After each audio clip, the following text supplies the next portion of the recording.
Vân và Quốc Thuận. xin chào mừng quý vị đã đến với chương trình Vợ chồng son. Chương trình Vợ chồng son hân hạnh nhận sự đồng hành của nhãn hàng Sâm Nhung bổ thận Trung Mương 3 trị chứng thận hư thận yếu. Cái cách mà đưa thuốc đưa quan tâm mình kỳ lắm. Em có chồng không? Có. Thuốc nè, cháo nè, vậy đi. Rồi cái bỏ đi tê. Sau khi cưới rồi và tới thời điểm bây giờ em thấy quyết định em ở nhà chồng là đúng. Cuối cùng bây giờ em không biết em là con ruột hay là... Và không biết cặp vợ chồng đầu tiên của chương trình Vợ chồng son tuần này là ai? Mời quý vị khán giả chúng ta dành một tràng pháo tay cùng chào đón cặp vợ chồng thứ nhất. Trời ơi. Rồi thôi bữa nay tụi mình ngồi thôi để cặp này nói. Rồi hân hoan chào mừng các em. Mời hai em giới thiệu về mình. Dạ em cái gì cũng vậy, em lúc nào cũng nhiều cái vợ em hết đó. Mà em giới thiệu trước. Dạ em chào anh chị, em chào khán giả đang ở trường quay. Em tên là Lê Như Khánh Uyên. Em năm nay 29 tuổi và hiện tại em đang làm công việc là nhân viên văn phòng. Ấy, còn em? Vậy là nói đầu tiên thì tôi phép là Thôi xuống. Không có lời nói đầu quen, tiên. bị quen sân khấu á. Dạ em xin phép chào Diêm Dân, Trần Quốc Thuận, chào tất cả quý khán giả có mặt trong chương trình Vợ chồng son ngày hôm nay ạ. Em tên là Thanh Tân, mà tên đầy đủ của em là Phan Thanh Tân. Em còn có nickname là A Chề, Tân Chề, muốn kiểu gì chề cũng được. Dạ. Nay nhiêu tuổi ta? Dạ em năm nay 31 rồi. 31. Dạ. Thôi, thật ra là anh em biết nhau rất nhiều. Nhưng thật sự anh ở đây là anh cũng chia sẻ với Tân luôn. Anh chưa hề biết cái tình yêu của hai đứa bắt đầu như thế nào. Và anh không hiểu tại sao em lại quen với một hot girl như Quyên. Trời ơi em quái lắm anh. Cũng cái tháng năm này cách đây Tôi muốn chề đi. Nói đi. cách đây 6 năm tại Cao Lãnh Đồng Tháp. Chúng em vô tình gặp nhau và quay phim chung. Nhưng mà vậy là ấn tượng đầu tiên khi mà em vừa chợt thấy vợ em như thế nào em nói đi. Ghét liền. Sao ghét? Em hồi xưa là em cũng là diễn viên của sân khấu Nụ Cười Mới. Dạ thì thời điểm đó là sân khấu Nụ Cười Mới là cũng diễn cũng rất nhiều vở hay cái này cái nọ. Thì vợ em là lúc đó cũng là mới sinh viên trong trường đó, thì gặp em hay nói là trời ơi diễn viên Nụ Cười Mới tới rồi bây giờ kiểu giống như là nó khổ em có vậy đúng không? Nên em không ưa. Còn em sao cưng? Em nói đi Quyên. Em cũng đâu có thích gì đâu chị. Tại vì cái kiểu như ảnh là tỏ vẻ ta đây á, kiểu như tao diễn viên nhiều người biết lắm. Chỉ có như tụi em là diễn viên mới ra trường, bắt đầu mới đi phim là chỉ biết một vài người thôi, còn ảnh là từ trên đến dưới biết hết. Tại vì em á thì em đóng phim từ năm 2004 thì đa số làm như anh quay phim hay này nọ em biết hết. Ví dụ bạn khỏe không bạn này kia nó ơi khỏe anh 7 anh 3 khỏe không thì em chào bình thường đúng không chị? Đâu có liên quan gì đâu thì em chào anh 7 anh 3 này kia nọ. Nhưng mà thể hiện lắm chị. Trời em thể hiện nào đâu đúng không? Với anh Bin hỏi khỏe không anh Bin? Bữa giờ có quay phim gì không? Bữa giờ có quay phim mới nào không chị? Chị thôi đó. Mà em đâu có biết đâu, làm sao em nói chuyện được. Mà tự nhiên không ưa Nhưng mà em. bản thân em là không biết ảnh đi phim từ lúc nào. Thấy ồn ào quá thấy ghét. Đúng rồi. Đúng không? Đúng Tại rồi, anh luôn Bin- số bu lắm. Nhưng mà em có để ý tới cái bờ môi chề của Dạ người ta không, em chỉ ghét cái tính thôi à. Anh Bin biết tính em rồi đúng không? Em lúc nào cũng vui vẻ Họ hoạt nói bát. thân thiện lắm. Đúng không? Em lúc nào cũng chào hỏi người ta đàng hoàng. Bây giờ cả hai bạn không ưa, tại sao lại thích nhau? Quay một khoảng thời gian thì em bệnh. Off hôm đó cái ảnh lên đoàn ảnh mới hỏi mọi người là em đâu. Không thấy, tại vì mỗi ngày mà hai đứa không cự nhau là không chịu được. Rồi anh hỏi em sao? Em chỉ nghe kể lại là ảnh quay về sớm để anh mua thuốc, ảnh mua cháo, ảnh tới tận phòng em để mà gõ cửa. Mà cái cách mà đưa thuốc đưa quan tâm mình kỳ lắm. Em có chồng không? Có. Thuốc nè, cháo nè, vậy đi. Rồi cái bỏ đi tê. Em không biết là ủa tại sao tự nhiên anh lại mua thuốc mua cháo cho em mà lại biết em bệnh như vậy. Rồi giờ hỏi nó lý do. Em nói đi. Có phải là tạo nét không? Không phải. Mình phải không, cái này nói thiệt, em thấy cũng thấy tội nghiệp, tự nhiên hỏi đâu rồi bệnh ở nhà mà ở khách sạn đâu có ai đâu mà lo lắng như cái nọ. Cái em cũng tự nhiên đi về đó, riêng thấy cái nhà thuốc mình nhớ thôi ghé mua thuốc. Còn cái vấn đề mà đưa thuốc thì em có chồng anh đưa thuốc đưa cháo này thôi mang đi, không lẽ giờ đứng em ơi vô câu vòng cổ mới đưa nữa hả? Nhưng anh cũng phải hỏi thăm là em Mà khỏe cũng phải chưa tình hay cảm thế nào chứ, đúng không? Càng không thích á, ghét chỗ nào chơi cho đó đó vậy. Dạ cho nên nhưng mà em phải nhớ là em phải có một cái chi tiết nào đó thì em mới có thể giống tình cảm mình nó mới gãy được, đúng không? Chứ đâu tự nhiên mà khơi khơi được. nói chung là cái khoảng thời gian nó cũng nói chuyện qua lại. Vì cái phòng mà em ở đây thì phòng của vợ em bên đây thì em có ngoài trước có cái lan can á, em hay quay tới tối về á cầm lon bia đứng lan can Đứng tạo nét. Tao nói uống hết rồi nhìn nó chăn sao rồi vậy. giống như là đúng hẹn canh ba là mình xuất hiện á. Đúng là cái chị cũng xuất hiện là chỉ ngồi đứng ở giả bộ phơi đồ này kia nọ, chỉ là chỉ muốn ra gặp em chứ không phải gì hết trơn á. Rồi bây giờ mới hỏi Quyên nè, có đúng là như vậy không? Đúng rồi, em muốn bắt chuyện này tại vì trên đoàn phim là hai đứa đã như vậy rồi, để coi thử là cái về sau đoàn phim mình như thế nào. Sau cái buổi mà em bệnh đó thì em có cái nhìn khác, em có suy nghĩ khác về ảnh. Bắt đầu ảnh cởi mở với mình hơn, ảnh chia sẻ, ảnh nói nhiều chuyện hơn. Vậy theo em kể và theo Quyên chia sẻ, chắc có lẽ là Quyên chính là người chủ động cua em đúng không? Trời ơi, đừng hỏi nữa, gì kỳ quá. Đúng rồi anh. Em là được cái gái cua nhiều. Em cũng đâu có dễ đâu anh. Em được cái độc mà lạ, không có được như em hết trơn á. Rồi Gây trở ngại và khó khăn cho em rất không nhiều anh, luôn. lúc của em rối anh thì sao lúc Quyên mà luôn sao? giờ nghỉ trưa á, thì cái lớp học của anh thì con trai nằm trên bàn thì đang nằm bên này thì có anh Tân, em cho anh nghe bài này nè. Em cũng bình thường không suy nghĩ gì thì lấy cái tai nghe bấm vô cái nghe giọng có một chút nhớ có một chút thương thương là em có một chút rối rối trong người à. Bây giờ em nói là chết Có một chút rối liền. dạ em nói liền rối liền. Ờ. Chết cha, cú này mình phải xử lý làm sao ta. Thực sự là em muốn liền á. Em muốn liền chứ để xảy, nhưng mà liền kỳ quá cho nên là em cũng chút rối cái để em đi toilet cái. Chỉ có cách đó mới nhanh nhất thôi, chỉ có cách đó mới nhanh nhất. Xong cái em suy nghĩ trong toilet. dạ em quay qua nói lại thôi giờ bắt đầu chúng ta tìm hiểu nhau nha, là đó là chính em tới giờ liền. Trời, Ủa nhưng mà nó đơn giản vậy thôi đâu Đâu Quyên? có đơn giản gì đâu anh. đâu anh, em chơi chiêu liền, em chơi chiêu là từ chiêu cuối luôn. Em giả bộ em nói là giờ em là anh có 2 đứa con rồi, giờ anh bỏ anh rồi, hiện tại giờ anh cũng kiểu như là chưa có tính bước thêm bước nữa, mất công phiền em rồi người ta thiên hại dị nghị này nữa. Mấy cái phim Hàn Quốc đó em coi quải gì. Sao lúc Quyên sao? Lúc em nghe vậy thì sao? Em nghe vậy thì em suy nghĩ, em chỉ trả lời là ok, con anh thì em nuôi đâu có vấn đề gì đâu. Trời ơi, Tại em vì- tuyệt vời vậy luôn á. Mà hả? Quyên lúc đó Tại nó vì mới có em- 20 mấy tuổi à. 23, 24 tuổi à. Thì lúc đó em lì lắm chị, có nghĩa là em suy nghĩ trong bản thân mình là em thương ổng, có thương mà không thể nào mà gọi là bỏ ổng á, mới là Nhưng mà ngắn Nó thôi. làm gì mà em thương nó dữ vậy trời? Nói chung đến bây giờ em cũng không lý giải được. Không lý là giải được. Em bị trúng cưới cái không? gì của nó rồi chứ. ngại. Trúng ngại hả? Ngã chề chứ ngã Hả chề. chị? Đến lúc nào thì em biết là cái đó là ông giỡn với mình? Đến khoảng tụi em bắt đầu quen nhau khoảng tầm 3 đến 4 tháng. Ảnh có một người bạn thân ở chung phòng luôn. Em mới tìm hiểu. Em muốn biết ảnh ở đâu như thế nào. Rồi sau đó là em tìm tới cái nơi ảnh sống, để coi xung quanh là môi trường sống của anh ra sao như thế nào, rồi em sẽ đưa ra cái quyết định luôn. Thì khi đó em mới biết là anh nó xạo. Cái người bạn thân đó cũng nói là nó làm gì có vợ có con, trời ơi nó còn ham chơi, nó còn đi phim tùm lum hết, không có chịu sự ràng buộc gì đâu. Lúc đó mừng hay là Dạ, hụt mừng. hẫng hay là giận hay là gì? Em mừng lắm, mà em đến mức độ em kêu được rồi, em sẽ chinh phục đến mức là anh phải cưới em cho bằng được, chứ không thể nào anh bỏ em được. Rồi Tân, khi mà Quyên biết được em nói xạo thì cái phản ứng của Như em em trúng số vậy đó. Em đâu thể nào đứng trước mặt vợ em nói là em ơi, những chuyện đó là anh nói xạo với em không nào nói được. Hên nhờ người bạn em nói giùm em, chẳng qua là vợ em cũng hiểu được cái vấn đề là anh nói gì là chỉ muốn như vậy thôi, chứ không phải là nói dối hay lừa gạt em cái gì hết.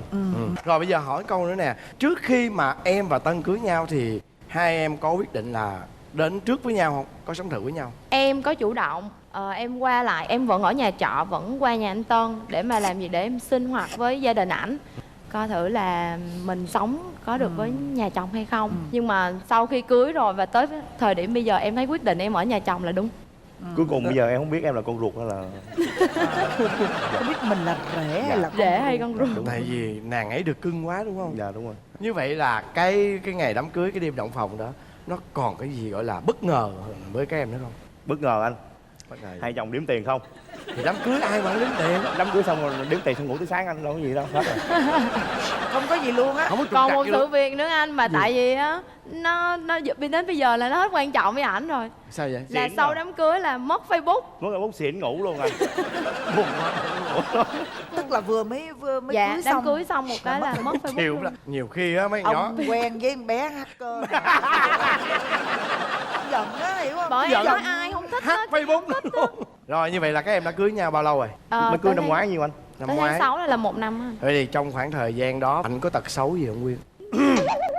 Dằn mặt cái gì mà dằn? Em hồi nãy là em có bạn nhà rồi, khi mà anh tầng thẳng á là em cũng nói thoải mái là gì không? Quyên Có anh, có không? nhiều lắm. Em kể đến khi nào em mệt thôi em. Ngủ là thánh gác luôn, coi em là cái gối ôm. Và đến khi ngủ là chỉ có ép sát em vô trong vách tường á. Tại một mình một giường ngủ quen rồi, bây giờ có vợ nữa là ngủ cũng y chang vậy luôn. Không nghĩ là có vợ nằm kế nữa. Vậy lúc đó là em khúc em đang ngủ đó là em mơ em đang đá banh. Đá banh rồi đó cho nên là nó bị lòi ra ngoài. Tiếp đi em.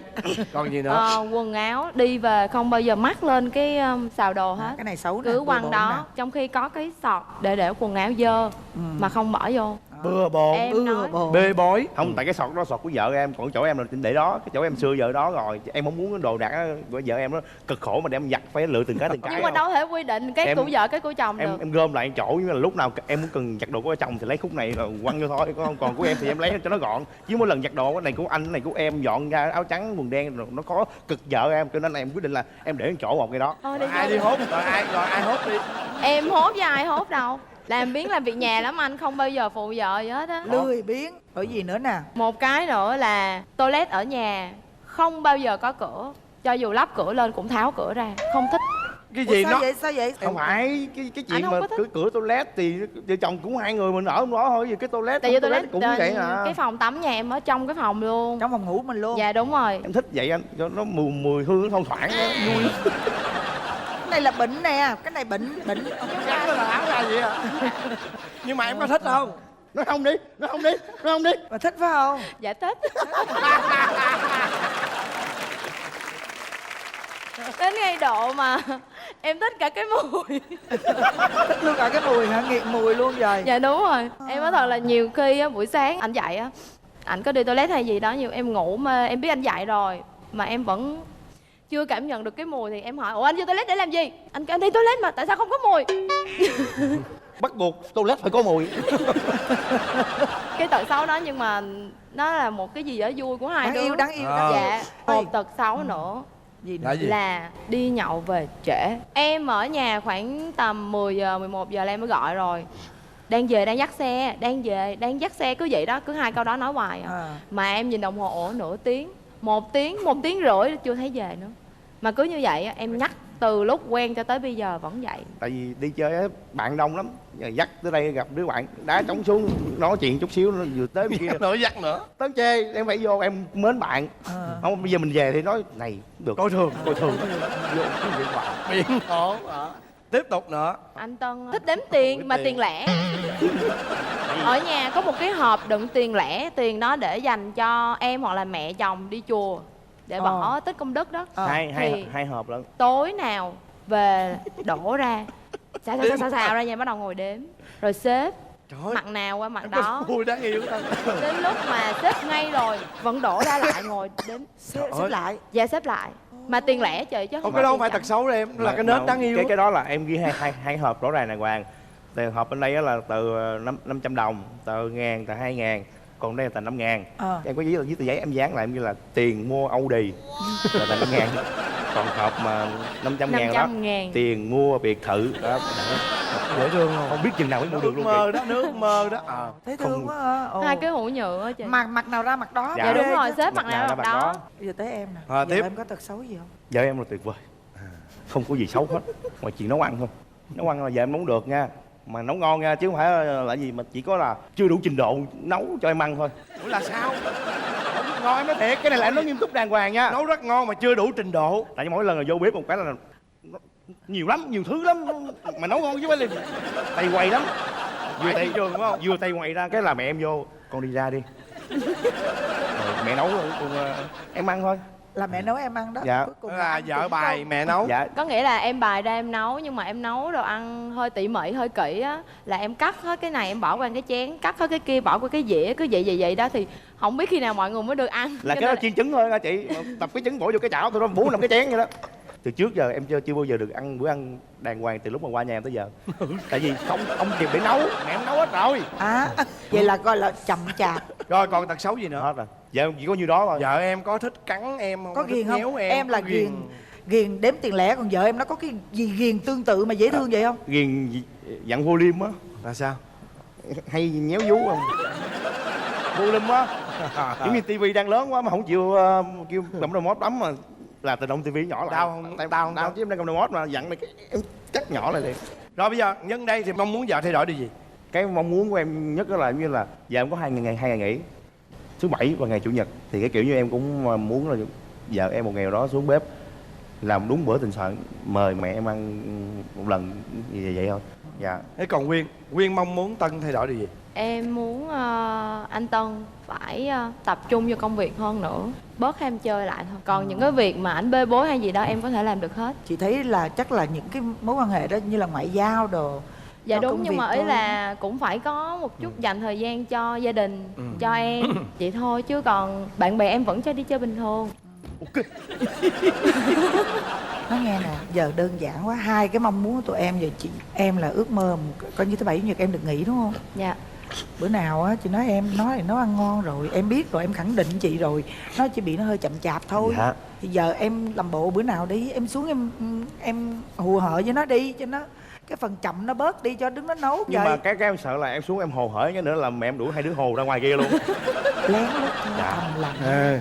Thì anh hy vọng rằng là các em cứ như thế này mà phát triển và giữ gìn, thấu hiểu nhau và nắm tay nhau đi với nhau đến hết cuộc đời này. Dạ. Nghe Tân, nghe Quyên. Cảm ơn anh chị.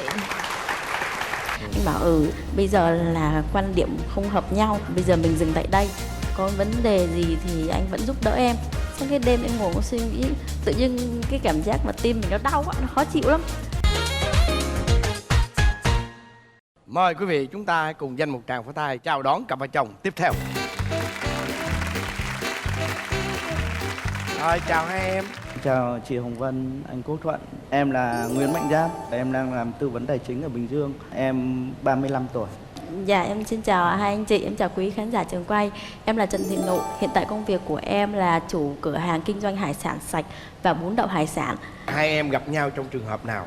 Là lên mạng chơi Yahoo á. Thì cách đây Thì- khoảng là 10 năm đúng không? Không, 15 năm.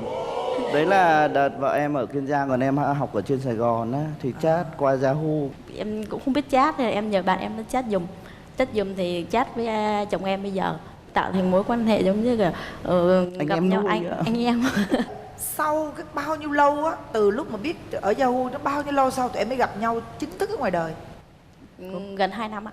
Sau khi em tốt nghiệp lớp 12 xong thì em lên trên quận 7 em làm công nhân, rồi em gọi điện thoại cho anh, rồi anh tới rồi tụi em gặp nhau. Lúc đó là anh chưa được mập như này đâu, anh đang gầy lắm, mà anh cắt cái đầu đinh này, mình anh đen, tại vì hồi đó em đã thích anh rồi, nhưng mà em không nói với anh, hồi đó anh có bạn gái rồi. Em gặp anh thì em cảm giác là ủa sao anh nói ông xấu chứ. Bởi vì đợt đấy em thích cái bạn bè lắm, cứ gặp ai cũng gặp hết. Nhưng mà sau này thì chơi một thời gian thấy là thực sự là tốt. Bao nhiêu lâu thì chính thức yêu nhau? 3 năm sau. Sau này chia tay cái bạn gái tầm 2 năm nữa ấy, em mới quen. Nụ thì cũng có lúc em từ chối ấy, thì cũng có là bạn trai. Em thôi bạn gái ấy, thì Nụ lại theo em. Lúc em mới có 18, 19 tuổi ấy, là em cũng suy nghĩ đơn giản, kiếm thêm bạn cho vui, tại thấy bạn xung quanh bạn bè mình ai cũng có bạn trai bạn gái hết rồi á. Em quen bạn kia cũng được 2 năm mà cũng ở xa, em thì ở đây, còn bạn kia thì tại Đà Nẵng. Sau này em biết là anh Giáp là chia tay bạn gái, xong cái em mới Chính thức là quyết định luôn. Quyết định tư tưởng Cắt luôn. bên kia. dạ em gọi điện thoại tâm sự bên kia, em bảo là em không quên được anh Giáp, vậy em vẫn còn nhớ anh Giáp. Cái bạn kia cũng chủ động thôi, vậy thì mình chia tay. Tụi em yêu nhau bao lâu thì mới đám cưới? Cũng được 10 năm. 10 năm luôn hả? Gần 10 năm. Chính xác 9 đến năm. hiện tại này rồi. 9 10 Trong năm. 10 năm đó chắc chắn là có nhiều biến cố xảy ra lắm đúng không? Dạ có. Cái sóng gió lớn nhất đó là khi nào? Cũng có một đợt em nhớ là hồi đó em chỉ gửi mail cho em thôi. Anh bảo bây giờ là quan điểm không hợp nhau, rồi bây giờ mình dừng tại đây, có vấn đề gì thì anh vẫn giúp đỡ em, không có kiểu như không phải là chia tay là không nhìn mặt nhau nữa. Sau cái đêm em ngồi có suy nghĩ, tự dưng cái cảm giác mà tim mình nó đau quá, nó khó chịu lắm. Em khó chịu cực kỳ, lúc đó 12 giờ đêm rồi em cũng khó chịu. Lúc đó em ở trọ ở với Đồng Nai á, em chạy xe máy từ dưới Đồng Nai em chạy lên tận Thủ Đức. À không, em nhớ nhầm là Thủ Đức, vào anh chuyển qua Bình Dương rồi. Mà hôm đó trời mưa to lắm, em bắt là phải quay lại cơ em mới chịu. Thì em tính cũng trẻ con á, là em khóc một trận mà khóc mà không lên tiếng luôn á. Rồi phải chịu, phải quay lại. Là em khóc vật vã rồi em bắt anh phải quay lại là. Tức là em yêu ảnh trong Dạ. mối quan hệ này là em gần như là yêu mà yêu ngưỡng mộ, yêu Dạ, dạ, tưởng đúng tượng. rồi ạ. Em, nhưng mà chị hỏi nè, khi mà em quen với bạn này bạn nhỏ vậy á, thì gia đình bên nhà bạn á có đồng ý cái mối quan hệ này không? Không, về cơ bản thì gia đình cũng là một cái rào cản đấy. Tại thực ra là em với bạn ấy là khác đạo. Lúc đầu là ấn tượng với gia đình nhà nụ Không với cho. em ấy là không tốt. Tức là không thích em ngay từ đầu rồi. Vấn đề lớn chứ không phải nhỏ. Đúng rồi. Vậy thì làm sao các em có thể là vượt qua, và làm sao để cho hai gia đình có thể chấp nhận và để cho hai em hòa hợp với nhau? Tính ra là bọn em có em bé trước khi bọn em chính thức cưới. Cái vấn đề cưới bọn em lại sau này bọn em mới tổ chức cưới cơ. Có em bé là bọn em đăng ký kết hôn hết rồi. Em bé là được mấy tuổi? Dạ khi em bé được 2 tuổi thì em mới cưới ạ. Em bé hiện tại là bao nhiêu tuổi? Dạ 5 tuổi ạ. 5 tuổi. Nhưng mà em bé có phải là xuất hiện ngay cái lúc mà hai vợ chồng em khó Đang khăn mâu không? thuẫn không? Thực ra bây giờ chỉ nhớ cái thời gian đó là có mâu thuẫn, nhưng mà không nhớ nguyên nhân vì sao hồi đó là mâu thuẫn. Nhưng mà chỉ nhớ là mình có em bé rồi, hai đứa chia tay cả 1 tháng á. Em cũng xác định là em cũng dẫn sinh con ra em nuôi bình thường. Khi mà chia tay đó thì thực ra là trong lòng em thì vẫn thương anh, nên là em cũng chủ động em bảo bây giờ là không muốn chia tay á, thì anh cũng chiều em, và không muốn chia tay thì mình quay lại. Cũng sóng gió ha, hai vợ chồng cũng sóng. Rồi Bây bây giờ giờ- thì ổn hết rồi đúng không? Nói chung là Bây giờ thì vẫn là đạo ai nấy giữ hay là em đã Dạ. theo đạo vợ rồi? đạo ai nói dớ chị. Rồi còn ba mẹ vợ thì bây giờ thì cũng thực ra là dùng thời gian chứng minh được hết. Quá trình cả 5 năm kết hôn hả? Dạ đúng rồi. 5 năm 5 rồi, năm kết 10 hôn. năm là biết nhau đúng không? Trời, 10 năm là 15 năm. 12 năm là yêu nhau và 12 15 năm là biết nhau. Hiện 15 nay- năm biết nhau. Dạ. Về ở với nhau chắc là coi như biết hết rồi, không có mâu thuẫn gì đâu ha? Dạ vẫn có chứ ạ. Có thấy loại tật xấu ra cái gì không? Dạ cũng hơi gia trưởng một tí ạ. Gia trưởng nè. Dạ, và cũng có nóng tính. Có một cái âm không thích của anh á là anh làm việc gì mà anh ít khi nào anh bàn với em lắm. Hoặc là anh có tâm sự gì anh cũng ít khi nào anh nói. Có vấn đề gì trong công việc thì anh cũng tự giải quyết một mình á. Nhiều khi mình ở sống chung một nhà mà chồng mình suy nghĩ gì á mà mình cũng không có biết nhiều, chồng không nói là mình cũng buồn lắm. Cũng có một thời dạo là tụi em vì cái mâu thuẫn đó mà suýt ly hôn. Bây giờ bớt chưa? Bớt rồi ạ. Sau có cái con đợt đó là tụi em ngồi nói chuyện thẳng thắn với nhau, thì tụi em giờ là cũng nói chuyện với nhau bình thường rồi. Bây giờ còn Dạ. gia trưởng không? Thì muốn em làm cái gì thì em phải làm, chứ không có được làm theo hướng khác. Ảnh còn nóng tính không? Dạ vẫn nóng tính. Mỗi lần nóng tính như Ừ. sao? Anh chịu quát thôi, thế là em im, em đi chỗ khác. Gia trưởng nóng tính. Dạ. Không? Rồi bây giờ tới Giáp đó. Dạ. Nụ có tật xấu không Giáp? Nụ ơi có thật xấu chứ. Thứ nhất là bừa bộn này. Cái gì? Bừa bộn đó. Em nói thật, ví dụ như em là nam em không bừa bộn bằng vợ em. Kinh lắm, ngủ dậy là không cần chăn màn, không cần gấp tiếc gì hết. Nhiều khi hai đứa con em đào tạo nó biết gấp, còn vợ em là thôi. Rồi gì nữa? Ghen với con. Ghen với con. Ghen với con hả? Cái này là chắc là ít người lắm. Khi nào em có chuyện gì em thích đi đây đi đó lắm. Em được một là cho vợ em đi, hai là cho con em đi. Con đi mấy ngày thì bọn em đi du lịch về xong không dám nói với em đâu, nhưng mà lại la bằng con. Đúng rồi, đúng rồi. Sao mày dám đi với ba mày nhiều vậy? La chồng thì không la nhưng mà la con. Đúng rồi, la em thì không la mà la con. Ví dụ như bây giờ vẫn còn kể là bây giờ nó 5 tuổi là nó đi Đà Lạt 5 lần, mẹ có được đi mới 4 lần. Tật xấu gì đó? Em cái này em không thích, tại vì cái bạn ấy là bạn là người cần mà không kiệm, chăm chỉ làm á, làm là làm. Không biết tiết kiệm. Con mắt của em nhìn là không tiết kiệm. Ví dụ như vợ em là theo ngạch là buôn bán hải sản sạch á, đồ ăn sạch á, là bán với nhau, bạn bè trên mạng thì bán, mua ủng hộ nhau. Nhưng mà mua một lần á, em nói thật chị là 100 trứng, 200 trứng về mà ăn á, trứng gà á. Ăn loài bán hỏng đó. Đúng rồi, còn ví dụ như em chấp nhận là ví dụ như mua đồ sạch về ăn là tốt. Mua Ví một dụ hai như chục thôi. 1-2 rồi 3-50 gì đó thì được. Mua gì mua ủng hộ nhau, 100 trứng, 200 trứng về ăn. Dạ, Anh phải chết à, anh làm ra ra. Ủng hộ bạn, coi như quá nhiệt tình với bạn. dạ đúng rồi. Như vậy là anh hỏi nè, có tin người không? Dễ tin người, dễ bị lừa gạt lắm nè. Có đúng không? Có bao giờ bị lừa gạt chưa? Ngày xưa thôi, còn bây giờ bớt rồi. Bớt rồi nghĩa là vẫn còn. Dạ vẫn còn, nhưng mà nhược cái này bây giờ chồng em là anh Chồng chỉ dạy cho đó. dạ, dạ đúng rồi, giống như kiểu thầy của em vậy ạ. Là- Thì người ta lớn tuổi hơn, ta có quyền mà. Dạ, Có dạ. quyền chỉ dạy mình mà. Rồi còn tật xấu gì nữa không? Không, về cơ bản thì vợ em chỉ thế thôi. Còn ví dụ như lúc nãy vợ em nói em ra trưởng thì em muốn Đính chính. giải thích chút xíu. Em đính chính. Thực ra thì do như thế này này. Ví dụ như ngày xưa em mất mẹ từ hồi 13 tuổi á, xong 15 tuổi bắt đầu em là phải đi ở nhờ người ta rồi các thứ á. Rồi bắt đầu đi học xong tự học tự làm, tự học tự làm. mọi thứ thì bắt đầu mình phải tự giải quyết. Tính cách mình không phải là thế, bây giờ mình đi chia sẻ nó rất là khó. Lúc nào em cần thì em mới nói. Thực ra cái điều đó hôm nay là chồng em chia sẻ cho em nghe để em hiểu đó. Dạ. Em hiểu cái sự việc là như vậy. Dạ. Nhưng mà trong sâu thẳm tâm hồn của một người vợ á, cho dù là có hiểu là chồng mình muốn tự gánh vác hết mọi thứ, không muốn làm cho mình buồn, không muốn làm cho mình lo, nhưng cái cách đó của mình chưa hẳn là đúng. Yeah. Bởi vì vậy nè, có những lúc người phụ nữ, đặc biệt là người vợ, người ta cảm thấy mình giống như là đứng bên lề cuộc đời của chồng á. Yeah. Thì cái tâm lý đó là tâm lý cực kỳ buồn. Chị nghĩ là như thế này, em không cần phải chia sẻ hết tất cả từ A tới Z, từ đấy. Em chỉ cần nói một câu là hôm nay ba đang có việc, ba cần phải giải quyết, thì mẹ cứ bình tĩnh, không có gì đâu. Nếu ba cảm thấy là ba cần á thì ba nói mẹ nhớ giúp ba nha, ví dụ. Chỉ cần một cái câu đó thôi, rồi sau đó em tự em tìm cách em giải quyết, thì vợ em sẽ chắc chắn sẽ không làm phiền em, nhưng mà chắc chắn sẽ không bao giờ buồn. Đúng không em? Em có cái cảm giác đó không? Dạ đúng ạ. Đúng không? Dạ, vâng. Chứ còn cũng có giúp gì được cho ổng đâu, chuyện của Dạ, ổng đúng mà rồi. mình đâu làm gì được đâu. Nhưng mà ổng chỉ cần chia sẻ một tiếng thôi. Rồi nhân đây thì bây giờ em nói luôn, có nghĩa là em mong muốn vợ mình thay đổi điều gì? Cái điều em nói cho em chia sẻ về vợ em á, em đã từng nói hết rồi.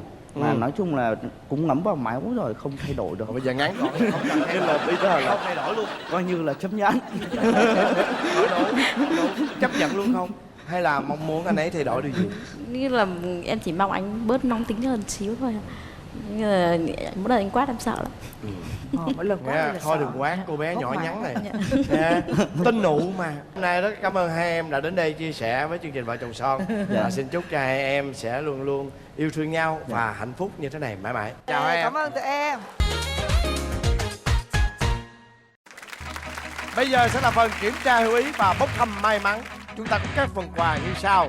Trước tiên đó chính là một bộ sản phẩm Sâm Nhung Bổ Thận Trung ương 3 trị chứng thận hư, thận yếu. Sâm Nhung Bổ Thận Trung ương 3 là sự kết hợp của nhân sâm cao ban long, nhung hưu và hơn 20 loại dược liệu khác.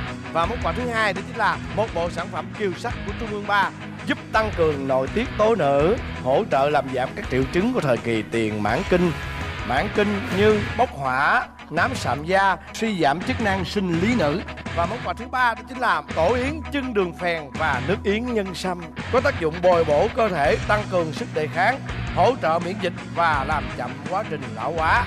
Sản phẩm của Yến Xào Sông Yến, thương hiệu vì sức khỏe. Và món quà thứ tư là một voucher làm đẹp trị giá 5 triệu đồng từ Ngọc Beauty, số 152 Bùi Đình Túy, phường 12, quận Bình Thạnh, thành phố Hồ Chí Minh, nơi điều trị mụn và nám hiệu quả bằng phương pháp Tây và Đông y. Tặng kèm với phần quà đó chính là một miếng cước chùi nồi. Và bây giờ chúng ta đến phần kiểm tra hiểu ý. Các Quay bạn lưng đâu lại. lưng lại, đâu lưng lại nghe. Không được copy, không Và được nhắc nghe nha. kỹ câu hỏi. Chồng của bạn ghét ăn món gì nhất?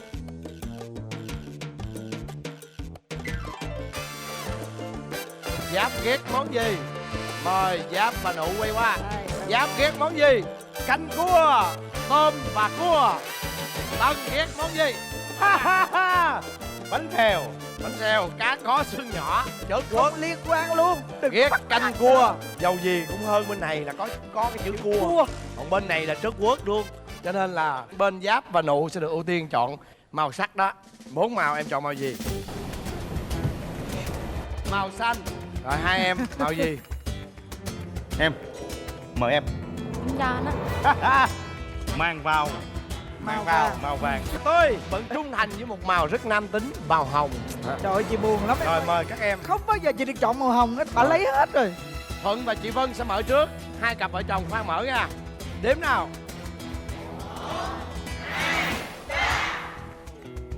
Wow. Và mời hai cặp vợ chồng chúng ta chuẩn bị mở nào. 1, 2, 3.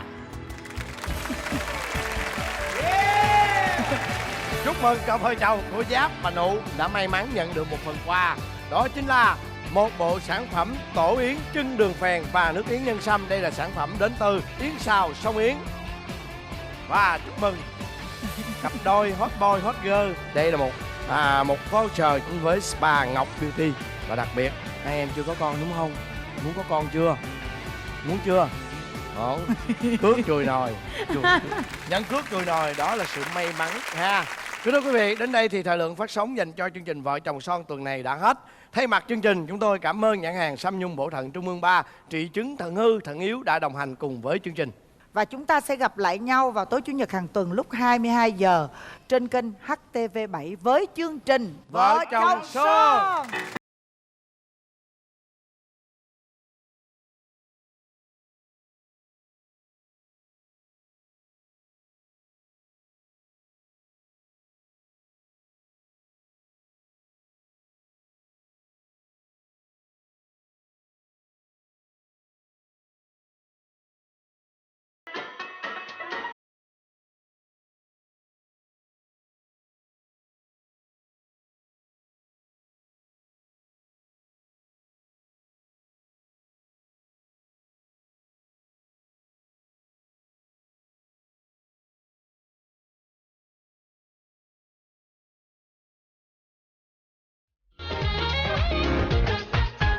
Rồi em mới hỏi là tay em đâu rồi.